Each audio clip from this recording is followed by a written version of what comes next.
Hey everybody, what is going on? I hope you guys are all doing well, and welcome to another tutorial video. In this video, I'm going to be showing you guys how you can join two clips in Davinci Resolve, so let's get right into it. As you can see, I already have this clip on my timeline. Let me just add another one, and now I'm going to be joining those two together. Now, you have a couple of different ways to join them. You can make them be separate like this for easier editing, and you can select them and right-click and link the clips so that you can move them around as sort of a single clip, but there is other ways in which you can do this. You can highlight them both, right click, and then go into new compound clip, name it whatever you want, and create it. And as you can see, now they are one singular clip, and I can edit them both at the same time if I wanted to. As you can see, there is a transition from this clip into the other.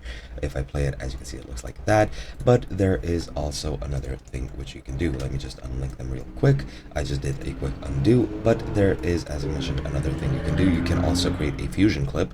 If you want both clips to be part of the same clip, you can select them both, make sure they're overlaid on top of each other, then right click and go into new fusion clip. And as you can see, they're both joined into one fusion clip right now. However, as you can see, they're not both visible, so let me just adjust things a bit. You can go into the fusion tab.